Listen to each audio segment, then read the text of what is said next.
사랑하는 신앙교회 성도 여러분, 주일 이후 3일 동안도 평안하셨습니까? 이제 2020년도 달력도 한 장밖에 남지 않았습니다.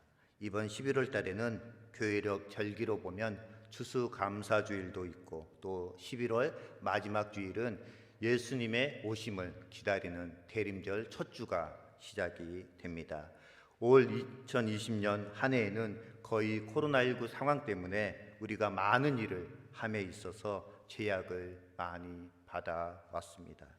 그런 상황 속에서도 혹시 사랑하는 성도님들은 2020년 한 해 지금까지 오늘 말씀의 제목과 관련하여서 예수는 그리스도라 가르치기와 전파하기에 얼마나 힘쓰고 계셨는지요.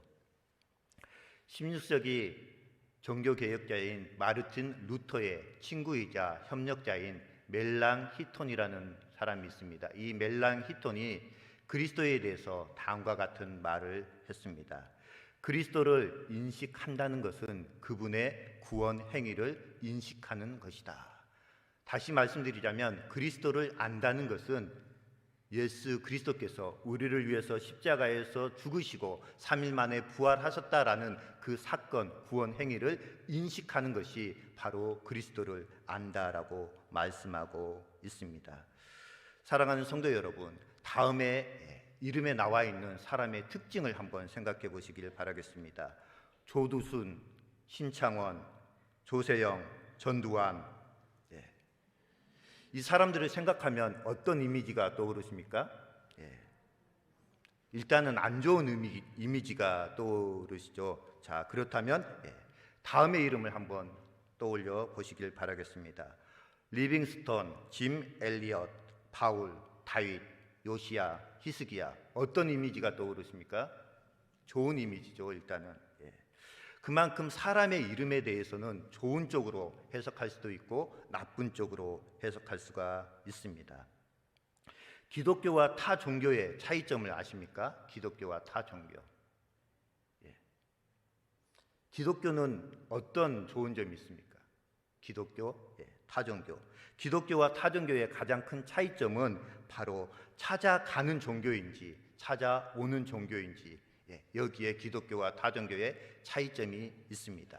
기독교는 신 대신 하나님 대신 예수 그리스도께서 이 낮고 낮은 땅에 우리 인간에게 복을 주시기 위해서 찾아오신 종교가 바로 기독교입니다. 그러나 타종교는 다 인간들이 신이라고 여기는 우상들에게 복을 구하기 위해서 찾아가는 종교가 타종교, 미신입니다. 그렇다면 어떤 종교가 참 종교일까요? 찾아가는 종교가 참 종교일까요? 찾아온 종교가 참 종교일까요? 사랑하는 성도 여러분, 우리 인간이 찾아가는 종교는 참된 종교가 아닙니다. 신 대신 예수 그리스도께서 이 낮고 낮은 세상 가운데 우리 인간을 구원하시기 위해서 찾아오신 그 기독교가 참 종교인 줄 믿습니다. 인류 최초의 조상인 아담과 하와가 에덴 동산에서 하나님께서 먹지 말라라고 명령한 선악과를 따먹음으로 말미암아서 죄가 인간 가운데 들어오게 되었습니다. 그때 아담과 하와가 하나님을 찾아간 것이 아니고 하나님께서 동산 중앙에 숨어있는 아담과 하와를 찾아오셔서 아담아 내가 어디 있느냐라고 먼저 물어보신 분이 바로 하나님이시다라는 사실입니다. 이것이 우리에게 있어서 바로 복음이요 은혜라라는 사실입니다. 사랑하는 성도 여러분, 복음이 무엇이라고 생각하십니까?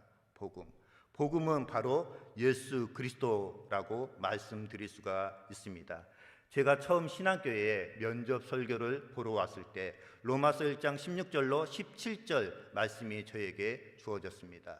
그 제목으로 그 본문으로 복음의 능력에 대해서 설교를 했는데요. 바로 복음은 예수 그리스도라고 말씀드릴 수가 있는데 그 이유가 뭐냐면 로마서 1장 16절 17절 말씀에 다음과 같은 말씀이 나옵니다. 내가 복음을 부끄러워하지 아니하노니 이 복음은 모든 믿는 자에게 구원을 주시는 하나님의 능력이 됨이라. 먼저는 유대인에게요 또한 헬라인에게로다.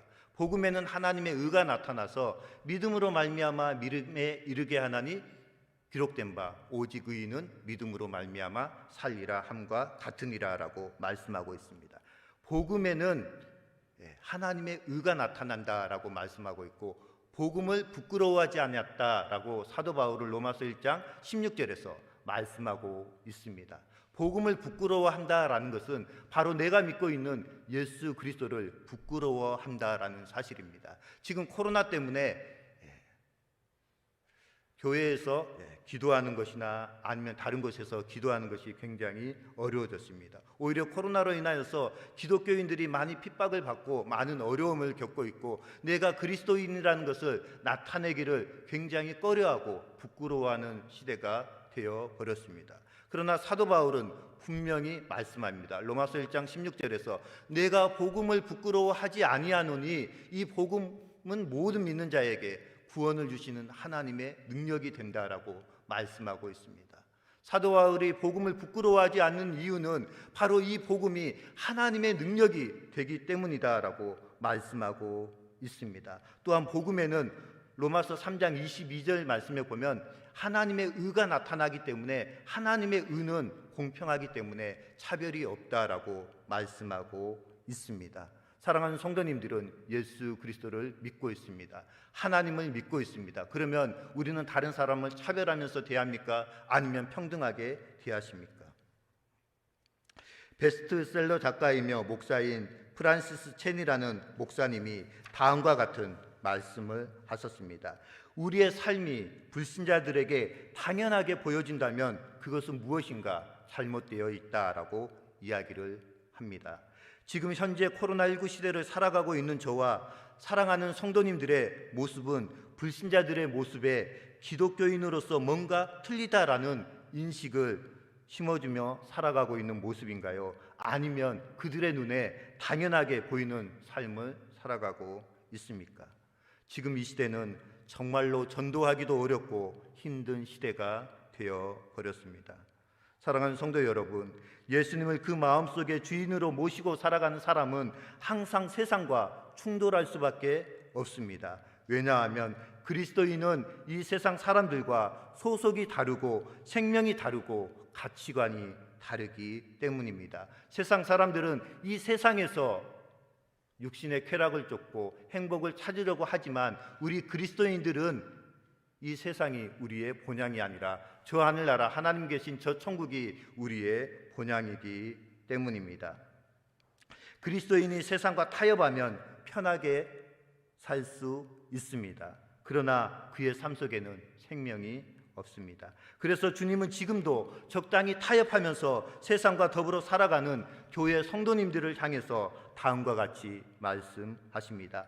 이제 깨어나라, 세상을 두려워하지 말아라, 믿음으로 세상과 충돌하라 라고 말씀하고 있습니다. 이와 관련해서 요한복음의 저자 사도 요한은 요한복음 16장 31절에서 다음과 같이 말씀합니다.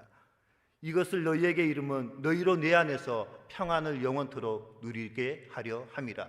세상에서는 너희가 환난을 당하나 담대하라, 내가 세상을 이기었노라 라고 말씀하고 있습니다. 잠시 뒤에 살펴볼 내용이지만 오늘 본문의 내용이 바로 그러한 내용들입니다. 사도들이 예수 그리스도의 이름 때문에 세상과 타협하지 않고 고난과 핍박을 받았지만 그들의 삶에는 항상 기쁨과 생명이 넘쳐났다라는 사실입니다. 우리가 기억해야 할 말씀이 있습니다. 특별히 여기에 여성 성도분들이 많이 있는데요, 꼭 기억해야 할 오빠를 소개해 드리도록 하겠습니다. 그리스도 오빠인데요, 그리스도 오빠에 대해서 자세하게 설명되어 있는 신약 성경이 있습니다. 바로 로마서 5장 8절입니다. 그래서 로마서 오빠라고 하는데요, 로마서 5장 8절 말씀 우리 잠깐만 찾아서 읽도록 하겠습니다. 신약 성경 로마서 5장 8절 말씀입니다. 245쪽입니다. 로마서 5장 8절 말씀.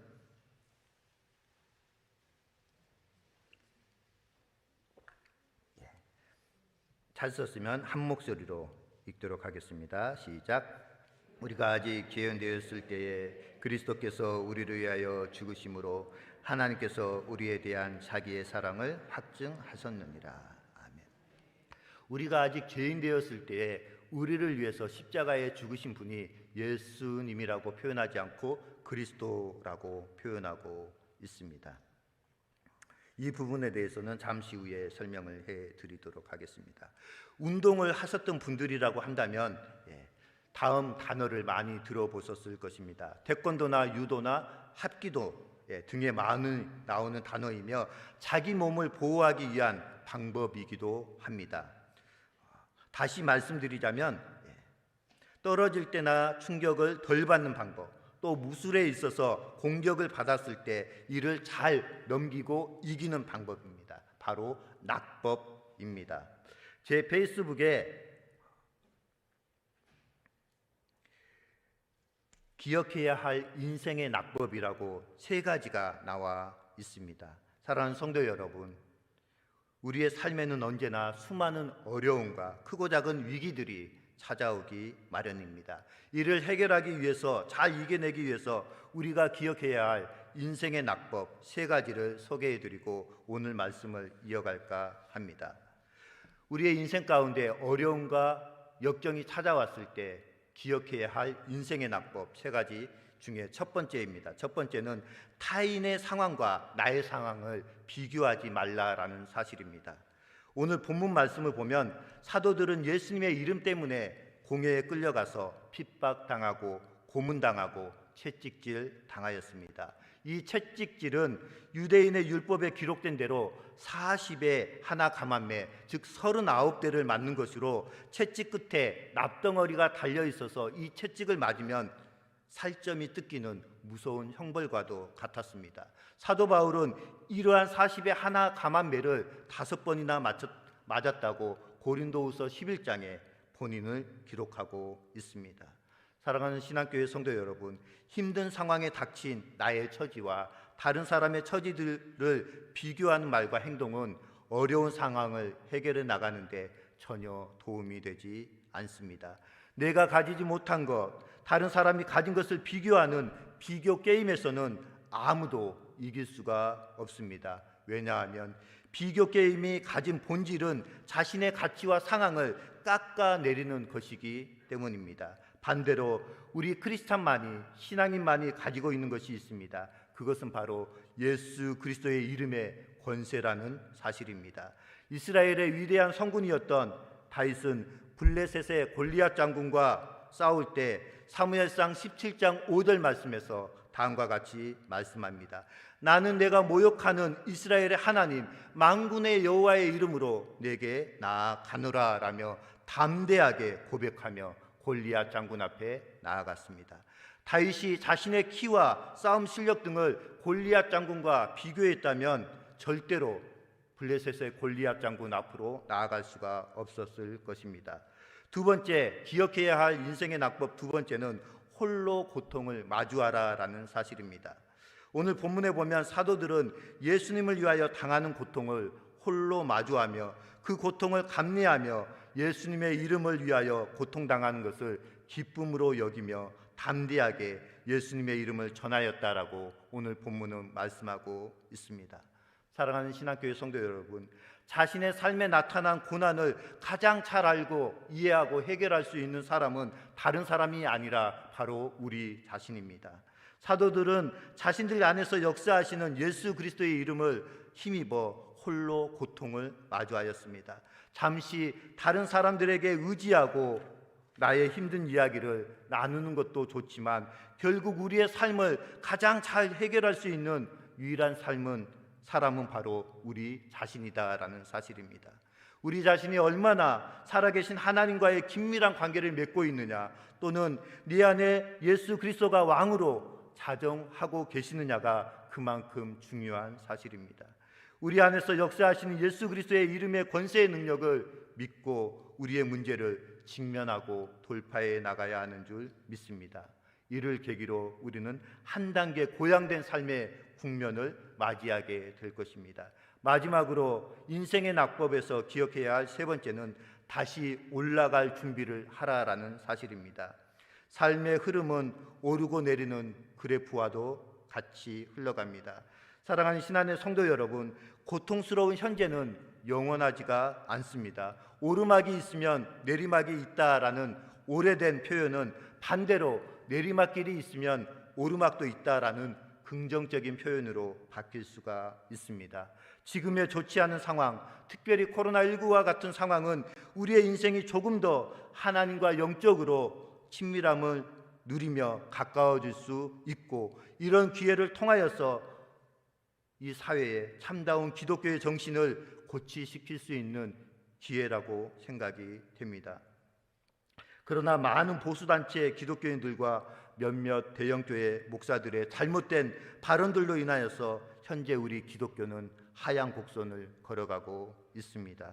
그러나 오늘 본문에서 사도들이 능욕을 당하고 채찍질 당하는 고난이 있었지만 사도들과 또 베드로와 야고보는 그러한 고통을 잘 이겨 나갔기에, 또 스데반과 같은 믿음의 선진들의 순교의 사역이 있었기 때문에 복음이 사도행전 8장에 보면 사마리아에서 온 땅으로 퍼져나가게 된 것을 우리는 보게 됩니다. 지금이 바로 그러한 도약의 시기인 줄 믿습니다. 예수님의 이름을 전하는 것 때문에 고난을 받던 베드로와 사도들이 대제사장들과 사두개인들에게 한 말이 있습니다. 우리 사도행전 5장 29절에서 31절 말씀을 같이 한 목소리로 읽도록 하겠습니다. 사도행전 5장 29절로 31절의 말씀입니다. 같이 한 목소리로 읽도록 하겠습니다. 시작. 베드로와 사도들이 대답하여 이르되 사람보다 하나님께 순종하는 것이 마땅하니라. 너희가 나무에 달아 죽인 예수를 우리 조상의 하나님이 살리시고 이스라엘에게 회개함과 죄사함을 주시려고 높이사 임금과 구주로 삼으셨느니라. 아멘. 이제 좀 더 구체적으로 오늘 본문 42절 말씀과 관련하여서 예수는 그리스도라고 가르치기와 전도하기를 그치지 아니하였다라는 의미가 무엇인지 살펴보도록 하겠습니다. 사랑하는 성도님들께 질문 한 가지 드려보도록 하겠습니다. 확실치 않으시면 마음속으로 답해 보시고, 확실하다 싶으면 한번 소리내어 답변해 보시길 바라겠습니다. 예수 그리스도가 한 이름일까요? 아니면 두 단어가 합성된 이름일까요? 만약 두 단어가 합성된 것이라면 어느 부분이 이름일까요? 이제 정답을 말씀드리겠습니다. 둘 다 이름이라고 할 수가 있습니다. 예수도 이름이고 그리스도도 이름입니다. 그런데 차이점이 있습니다. 어떤 차이점이 있냐면, 예수라는 이름은 육신적인 이름이라고 한다면 그리스도는 신적인 이름입니다. 따라서 그리스도라는 이름의 의미보다도 그리스도는 직분 직책을 뜻하는 것입니다. 구약의 히브리어로 메시아가 신약의 그리스도가 되는 것입니다. 예수라는 이름의 뜻은 신약성경 마태복음 1장 21절에 잘 나와 있습니다.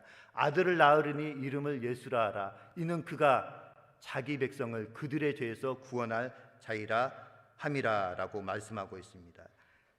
다시 말씀드리자면 예수님의 이름의 뜻은 구원자라는 이름의 뜻을 가지고 있습니다. 반면 그리스도는 신적인 이름으로서 직분을 나타낸다라고 볼 수가 있는데, 그리스도라는 뜻은 머리에 기름 부음 받은 자라는 뜻을 가지고 있습니다. 머리에 기름 부음을 받았다라는 것은 구약 시대의 구약적인 의미로 본다면 거룩하게 구별되었다라고 볼 수가 있습니다. 구약 시대에는 머리에 기름 부음을 함으로 거룩하게 구별하여서 사명을 감당토록 한 세 가지 직분의 사람이 있습니다. 바로 선지자, 제사장, 왕입니다. 사무엘 선지자를 세울 때 머리에 기름 부음을 했으며, 제사장 레위 자손의 아들들을 세울 때 머리에 기름을 부었고, 왕 사울이나 다윗 왕을 세울 때 머리에 기름을 부어서 세웠습니다. 선지자와 제사장과 왕이 하는 사역들이 다 틀립니다. 그런데 오늘 본문 42절 말씀에서 그들이 성전에 있든지 집에 있든지 예수는 그리스도다 가르치기와 전도하기를 쉬지 않았다라는 표현에서 예수가 이름이고 그리스도는 직분이라고 말씀드릴 수가 있습니다. 다시 말씀드리자면 예수는 그리스도, 이 말은 예수님 이퀄 그리스도라는 사실입니다. 2000년 전에 우리를 위해서 십자가에 죽으신 분은 육신의 몸을 입고 오신 예수님이 죽으셨습니다. 실질적으로 메시아 그리스도가 죽은 것이 아닙니다. 그러나 우리는 예수와 그리스도를 구별하여 부르지 않습니다. 우리를 위하여 십자가를 지시고 죽으신 그 예수님, 2000년 전에 이스라엘 유대 땅 베들레헴에서 탄생하신 그 예수님이 지금 우리가 하나님의 아들 메시아로 믿고 있는 구원자 되시는 그리스도라는 사실입니다. 그래서 예수는 그리스도라는 사실입니다. 이 세 가지 직분을 가지고 이 세상 가운데 오신 분이 바로 우리가 신앙적으로 믿고 있는 메시아 그리스도가 되신다라는 사실입니다. 신약성경 마태복음 4장 23절에 보면 예수님께서 이 지상에 오셔서 하신 세 가지 사역이 있습니다. 먼저 가르치시고 전파하시고 모든 병과 모든 약한 것을 고치셨습니다. 하나님 나라에 대해서 가르쳐 주시고 천국 복음을 전파하시고 모든 병든 자와 약한 자, 귀신 들린 자를 고치신 분이 바로 그리스도라는 사실입니다. 신약 성경을 읽고 묵상할 때 한 가지 깊이 생각해 볼 것이 바로 예수는 그리스도입니다. 복음서에서는 그리스도보다도 예수님이 강조가 많이 되었습니다. 복음서에서는 실질적으로 제자들과 함께 계시는 인간적인 예수님의 모습이 많이 강조가 되었습니다. 반면에 사도행전부터는 그리스도가 많이 강조가 되었습니다. 특별히 사도 바울의 서신 가운데서는 예수 그리스도라는 표현보다도 그리스도 예수라는 표현이 더 많이 등장하게 되는 것을 보게 됩니다. 사랑하는 성도 여러분, 예수 그리스도와 그리스도 예수는 같은 말이고 같은 표현입니다. 그러나 무엇을 강조하느냐에 따라서 느끼는 감정은 틀리게 됩니다. 예수 그리스도라고 표현하는 것은 예수님을 강조하기 위한 표현이고, 그리스도 예수라는 표현은 하나님의 아들 메시아이신 그리스도를, 즉 예수님의 인성보다 신성을 조금 더 강조하기 위해서 쓰이는 표현입니다. 그래서 사도 바울은 우리가 너무나도 잘 알고 있는 갈라디아서 2장 20절에서 다음과 같은 고백을 합니다. 내가 그리스도와 함께 십자가에 못 박혀 죽었나니 그런즉 이제는 내가 사는 것이 아니요 오직 내 안에 그리스도께서 사시는 것이라. 바로 하나님의 아들 되신 그리스도를 강조하기 위해서 정작 십자가에 죽으신 분은 예수님이지만 그리스도께서 죽으셨다라고 그리스도를 강조하기 위해서 이러한 표현을 썼습니다. 복음서에도 그리스도를 강조해서 말한 대목이 나옵니다. 마가복음 14장 61절 말씀에 보면 대제사장이 신문 받으러 온 예수님께 다음과 같은 질문 내용을 합니다. 내가 찬송받으실 이의 아들 그리스도냐라고 묻는 질문에 대해서 62절에서 예수님의 답변이 나옵니다. 예수께서 이르시되 내가 그니라. 인자가 권능자의 우편에 앉은 것과 하늘 구름을 타고 오는 것을 너희가 보리라. 바로 하나님의 아들 되시는 메시아 그리스도를 강조하는 표현입니다. 사랑하는 성도 여러분, 우리는 예수님을 먼저 알았습니까? 아니면 그리스도를 먼저 알았습니까? 신학적으로 엄밀히 말씀드리자면 우리들은 예수님보다도 그리스도를 먼저 알게 되었고, 그 그리스도를 통하여서 2000년 전에 십자가에 죽으신 분이 예수님이라는 사실을 알게 된 것입니다. 반대로 예수님의 제자들은 그러면 예수님을 먼저 알았을까요? 그리스도를 먼저 알았을까요? 당연히 예수님을 먼저 알았습니다. 그래서 베드로가 주는 그리스도시요 살아계신 하나님의 아들이시니다라고 고백했을 때 예수님께서 베드로에게 메시아 침묵 명령을 내리셨습니다. 내가 그리스도라는 사실을 아무에게도 말하지 말라라고 이야기하셨습니다. 그렇다면 제자들이 언제 예수님이 그리스도 되신 사실을 증거했겠습니까? 바로 사도행전 2장에 오순절 마가 다락방에 강력한 성령의 임재가 있고 난 다음에 우리가 알고 있었던 그 예수님이 바로 우리가 믿고 있는 하나님의 아들 그리스도 되신다라는 사실을 그때부터 강조하고, 그때부터 예수님이 하나님의 아들 메시아 되심을 강하게 선포하였다라는 것입니다. 예수님 당시에 예수라는 이름은 흔한 이름이었습니다. 사도행전 13장에 나오는 바보섬의 거짓 예언자 바예수가 있습니다. 바로 예수의 아들이라는 이름의 뜻입니다. 구약 성경에서도 여호수아가 바로 예수님의 이름의 뜻과 같습니다. 구원자. 2000년 전에 유대 땅 베들레헴 말구육간에서 태어나신 역사적 예수님, 나를 위해서 십자가에 피 흘려 죽으신 그 예수님이 지금 우리가 믿고 있는 하나님의 아들로 인정하는 그리스도가 된다라는 사실입니다. 그래서 역사적 예수와 신앙의 그리스도는 뗄래야 뗄 수 없는 불가능의 관계입니다. 그래서 혹시 사랑하는 성도님들 가운데 예수님 따로 그리스도 따로 생각하고 계시다면 이제부터는 예수 그리스도는 한 분이시고 바로 예수님이 그리스도라는 사실입니다. 전에는 예수 그리스도를 따로 생각하며 구분했었던 것 같습니다. 그러나 이제 우리는 예수 그리스도를 하나의 명사로 생각하고 기도할 때도 예수 그리스도의 이름으로 기도합니다라는 표현을 써야 하겠습니다. 오늘 본문 42절 말씀을 다시 한번 읽도록 하겠습니다. 본문 42절 말씀입니다. 시작.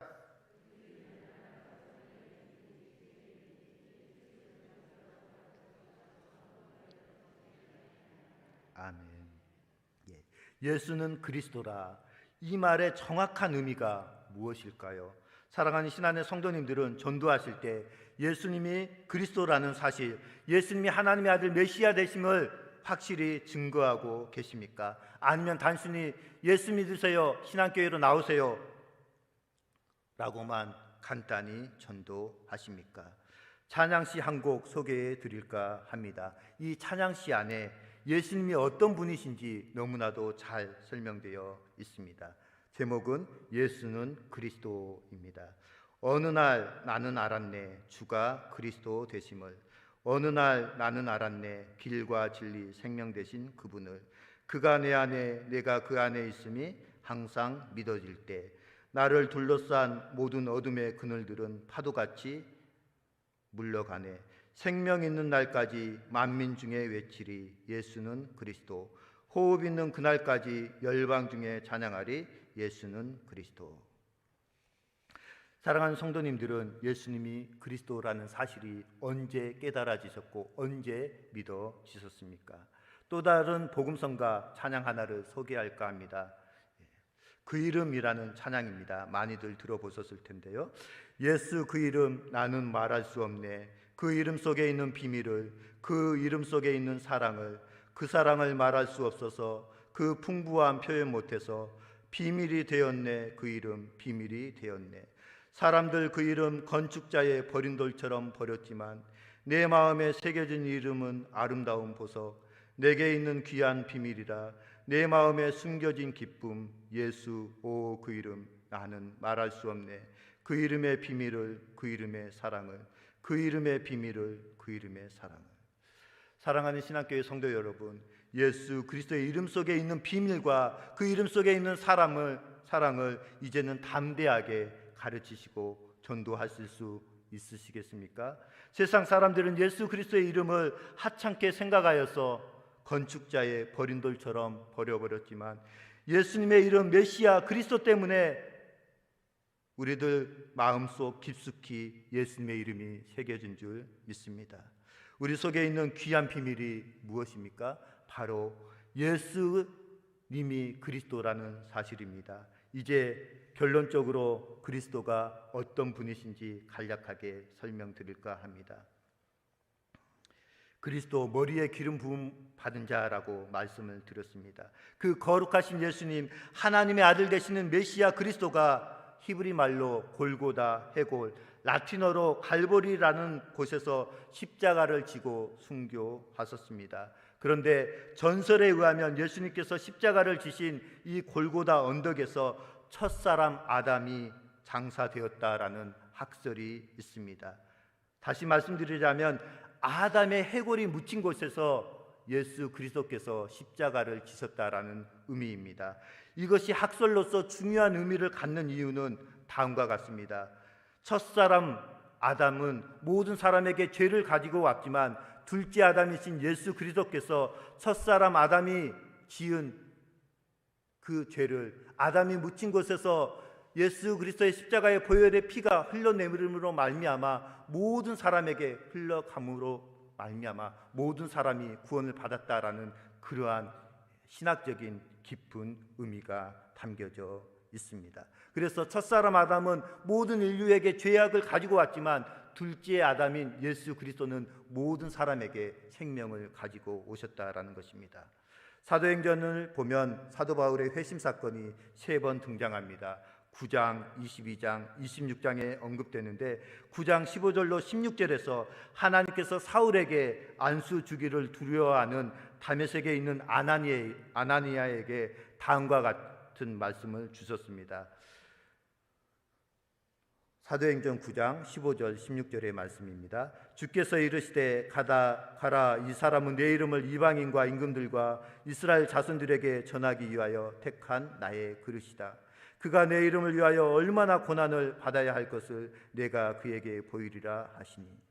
사랑하는 성도 여러분, 주께서 바울에게 내 이름을 위하여 복음을 전하도록 하기 위하여 택한 나의 그릇이다라고 말씀하셨고, 바울이 예수님의 이름을 전하는 것 때문에 얼마나 많은 고통과 고난과 핍박을 당하여야 할 것인지 바울에게 친히 보여주겠다라고 말씀하고 계십니다. 성도님들은 하나님께서 택하신 그릇이다라고 생각이 되십니까? 하나님께서 우리에게 목사, 장로, 집사, 권사, 교사로 부르셨습니다. 각기 분량에 맞는 그릇대로 부르셨습니다. 그리고 말씀하십니다. 내가 내 이름을 위하여 얼마나 고난을 받아야 할 것을 내가 너에게 보이겠다라고 말씀하고 계십니다. 11월 22일에 우리 항존직 선거가 있습니다. 이 항존직 선거는 명예가 아닙니다. 직분을 얻으려고 한 것도 아닙니다. 사도 바울처럼 예수 그리스도를 위하여서 헌신하고 고난 받아야 할 직분인 줄 믿습니다. 그러면서 하나님께서 사랑하는 성도님들께 말씀합니다. 내가 내 이름을 위하여 내가 얼마나 고통과 핍박을 당해야 하는지 너를 통하여서 내가 보이겠다라고 말씀하고 계십니다. 사랑하는 신앙교회 성도 여러분, 사랑하는 성도님들이 이번 항존지 선거에 명예를 얻기를 원하십니까? 아니면 정말로 사도 바울처럼 예수 그리스도의 이름 때문에 핍박받고 헌신하기 위해서 항존지 선거에 임하시겠습니까? 사도 바울은 하나님께서 내가 이방인을 위하여 택한 나의 그릇이다라고 말씀하고 있습니다. 사랑하는 성도 여러분, 하나님께서 여기에 서 있는 저와 사랑하는 성도님들을 목사와 장로와 안수집사야 권사와 집사로 세우시고 부르신 것은 다른 직분 때문에 부르시고 세우신 것이 아니라 바로 하나님의 일을 하도록, 예수가 그리스도라는 사실을 증거하도록 하기 위해서 부르신 줄 믿습니다. 신약성경 골로새서 1장 13절의 말씀입니다. 그가 우리를 흑암의 권세에서 건져내사 그의 사랑의 아들의 나라로 옮기셨으니, 죄악 가운데서 죽었던 우리들을 예수 그리스도를 통하여서 흑암의 권세에서 건져내사 그의 사랑의 아들의 나라, 하나님의 나라로 옮겨주신 분이 바로 우리가 믿고 있는 예수 그리스도라는 사실입니다. 세상 사람들은 단지 예수님을 4대 성인 군자 가운데 한 사람으로 알고 있습니다. 그러나 우리는 예수님을 누구로 알아야 합니까? 바로 메시아 그리스도로 바로 알고 믿고, 또 이 사실을 아직도 예수님에 대해서 확실히 알지 못하고 있는 많은 불신 영혼들에게 증거해야 하는 줄 믿습니다. 끝으로 예와 한 가지 말씀드리고 말씀을 맺도록 하겠습니다. 스코틀랜드의 아드리제이에서 태어난 제임스 찰머스라는 사람이 있었습니다. 15세에 하나님의 부르심을 받았고 식인종들에게 복음을 전하는 일에 삶을 바치기로 결심하였습니다.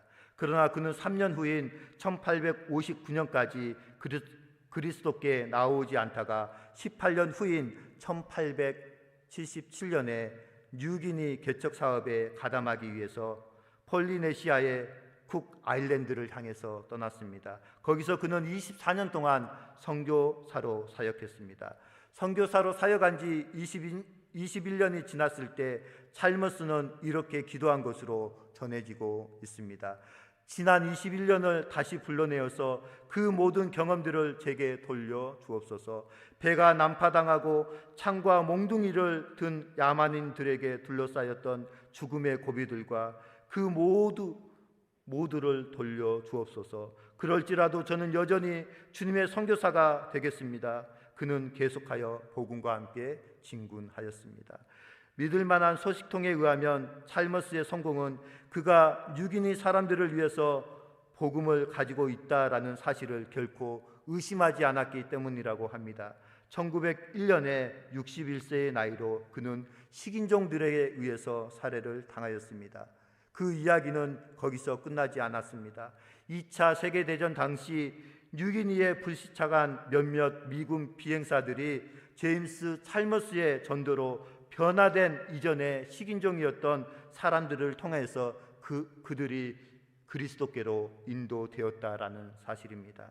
오늘 본문의 주인공인 베드로와 사도들, 그리고 조금 전에 말씀드린 제임스 찰머스, 그리고 모든 초기 신자들은 우리에게 어떻게 명예로운 신실한 그리스도인들이 되는지를 보여주고 있습니다. 사랑하는 신학교회 성도 여러분, 우리는 다른 사람들이 우리와 우리 교회에 대해서, 신학교회와 신안의 성도님들은 예수는 그리스도라고 가르치기와 전파하기를 쉬지 아니하였다라고 말하게 되기를 주의 이름으로 축원드립니다. 기도하시겠습니다.